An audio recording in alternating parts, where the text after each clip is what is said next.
friends, welcome back to my YouTube channel, Eva Diva for Eva, and welcome back to Disney Circle. Oh my gosh, it's been such a long time since I've done the last video, and I'm so excited to be back and to talk about the next Disney topic on this channel. But before we do that, I'm going to show you the Disney Diva outfit of the day, which is this little cute thing right here. This is inspired by the Flower and Garden Festival that was going on at Epcot, but I think it's over now.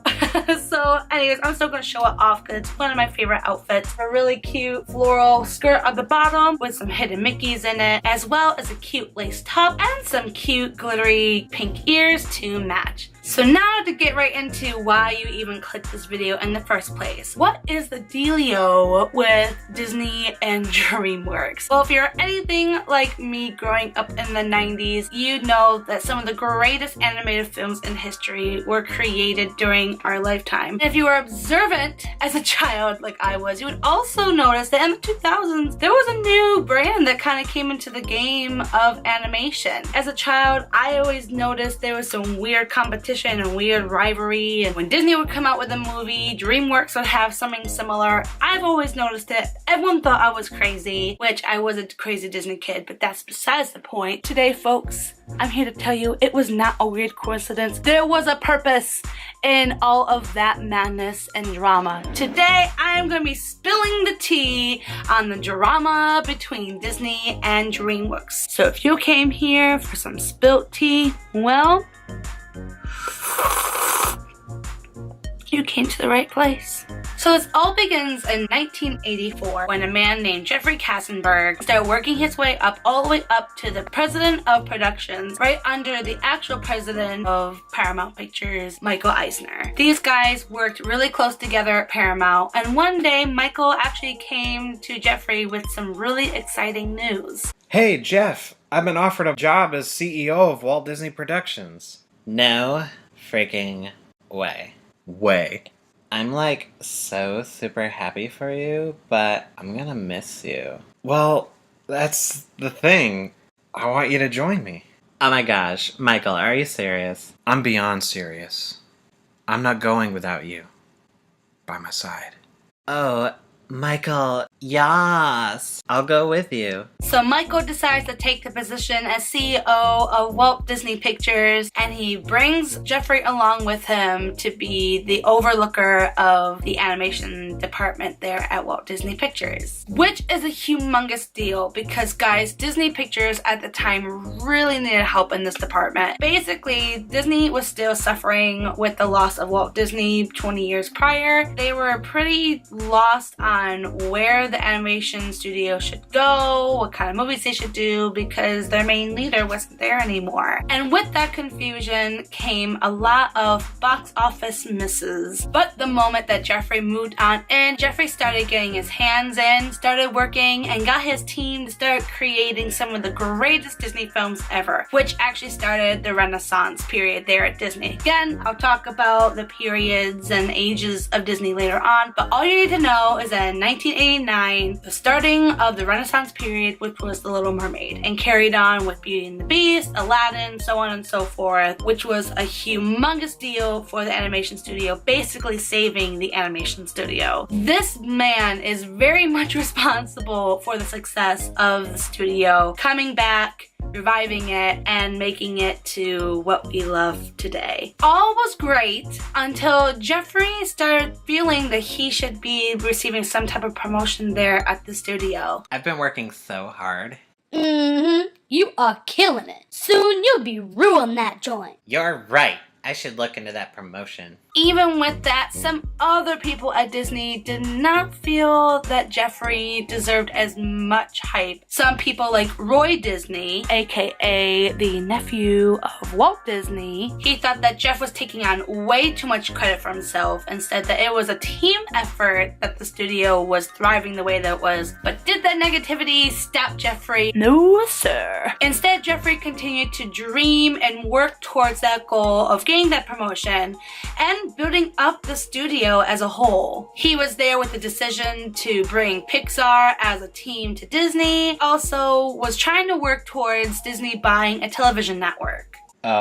Jeff, This looks expensive. Mikey, this would be a great investment. Think of all the funny, cute, and dramatic shows we could make. That sounds like fun, but I don't know how the boys would feel. Well, Geffen said if I were president of Disney, some decisions would be made. We can't just sit here and wait till the moment has passed. Are you serious? That would hurt Frank Will's feelings. Oh, you know, the current president of Disney? Well, fine. I'm sorry. If anything were to happen to Frank, you are the number 2 person, and I want you to have the job. 6 months later, Frank Wells actually passed away in a helicopter accident. Michael Eisner decided instead of hiring someone to work under him, he took on both positions and did not want to have a successor under him, which made Jeffrey really angry. Are you serious? Please tell me you're joking. Not now, Jeffrey. I've been waiting for your phone call all day. I've been waiting for you to officially ask for me to be by your side. It's like you're ashamed of me or something. Jeff, I'm not asking you or anyone to work with me. Hold on, hold the phone. What? What about what we talked about 6 months ago? I need you to stay where you are right now. I've got this. But what about me? I've worked my butt off for this company for what? Do I not deserve a promotion? I dare you to tell me that. You have a great team.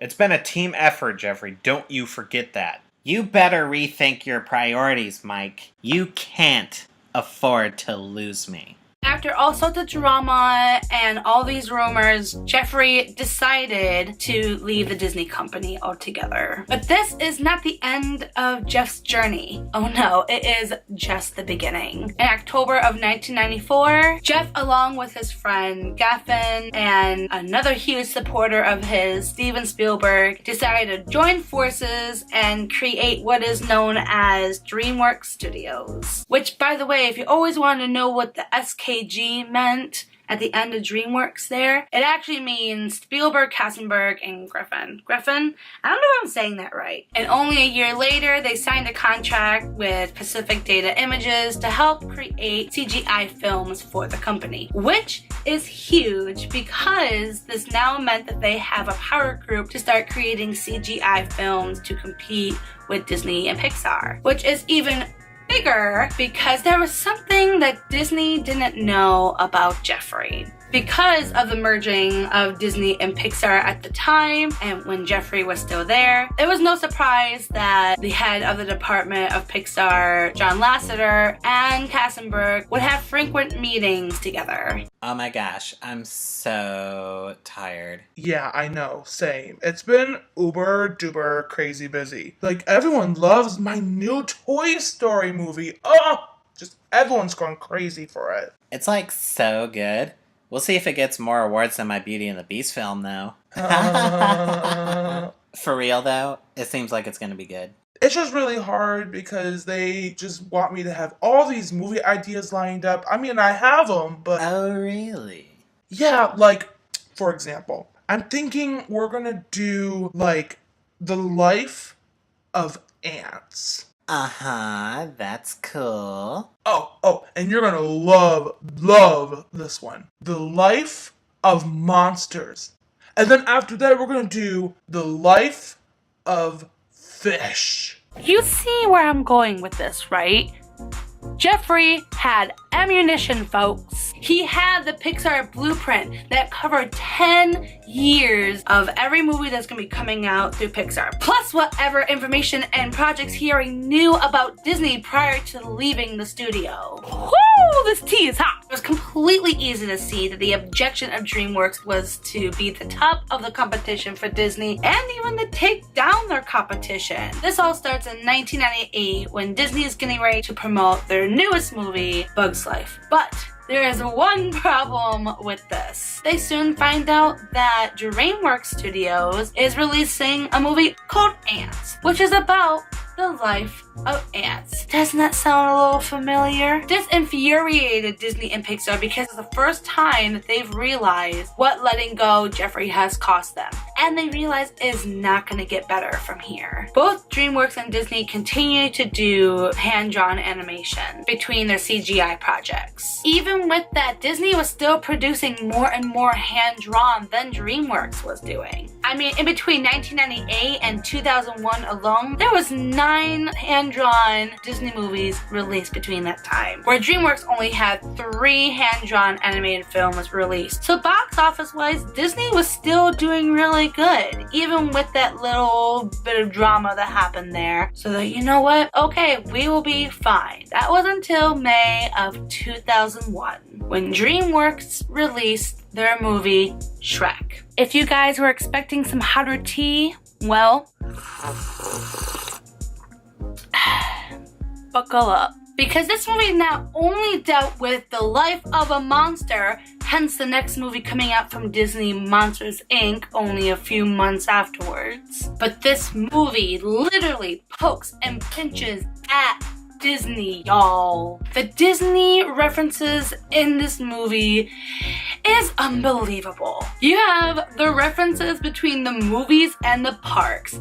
Guys, I mean, stop. You have a lot of the quotes from Disney movies in Shrek, and then let's not forget the scene with the little music box there in Farquaad World, whatever it is. Probably one of the best scenes in the whole movie, by the way. And even with the next Pixar release of Finding Nemo, guess what came about a year after it? Shark Tale. And at this point, Disney was getting frustrated all over, and I almost don't blame them. Not only for the situation that was at hand, but this was post 9/11 time, which meant the movie industry as a whole really wasn't doing that well. And furthermore, both Disney and DreamWorks hand-drawn animation was hurting. And with that, Disney was forced to close the animation studio in Orlando, Florida, right in Hollywood Studios. And then the year after that, Disney announced that Home on the Range, released in 2004, would be the last hand-drawn animated movie released from their company. A year after that, in 2005, that was when Michael Eisner actually left his position a year before his contract ended.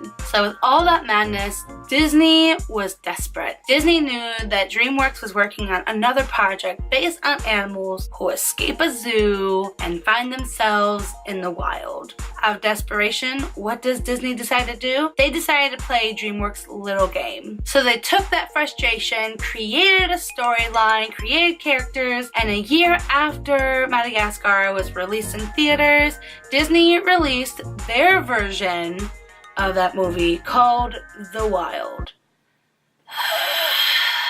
Folks, this movie, it's a hot mess. You guys know that I love Disney, and almost everything that they come out with, I love no matter what. But guys, this movie is so...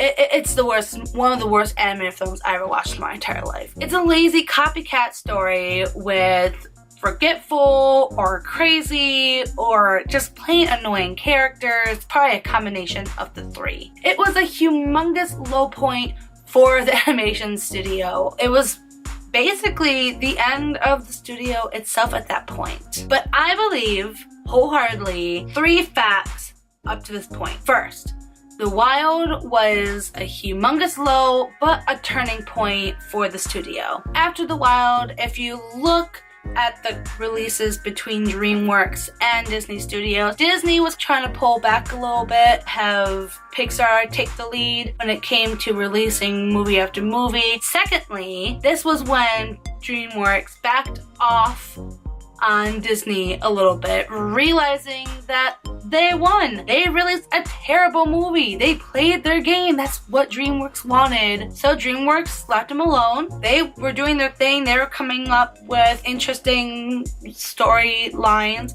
and they were putting out movies the way that they wanted to put out movies. But third and most importantly, other studios started recognizing a theme with DreamWorks, and they caught on. So bring in Blue Sky Pictures and Sony Picture Animation. So what were they doing? They were making very similar storylines to DreamWorks. They were making very interesting films that appeal to kids and that were quick money grabbing movies, which is really funny because people were getting studios mixed up all the time. Who owned what movie? Who was what?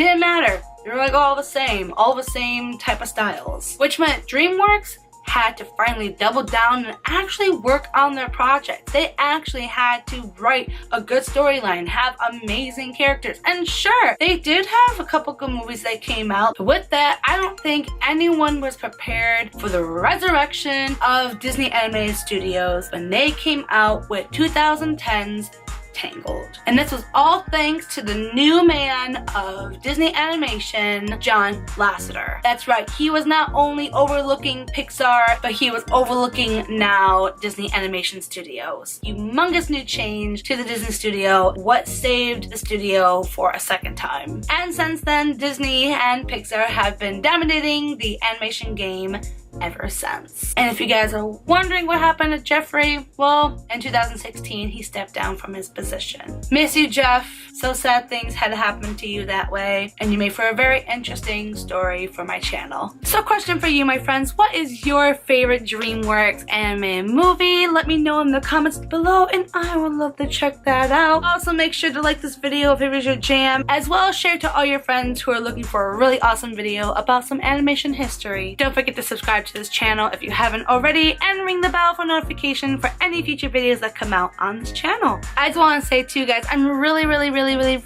enjoying this series. I love Disney, as you guys know, so if you guys have any other Disney topics that you want me to talk about, any Disney rumors, any conspiracy theories, let me know in the comments below and I will love to talk about that. I also want to thank Joseph King for helping me with voicing some of the characters that were in this video. Alright guys, that's all the time that I have for right now. I will have to see you when I'm looking at you. Alright, bye guys!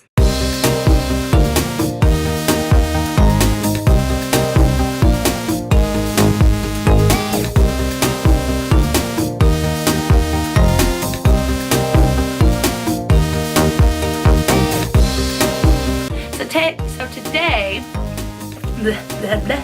I cannot talk. I can't talk today. I need to take my time.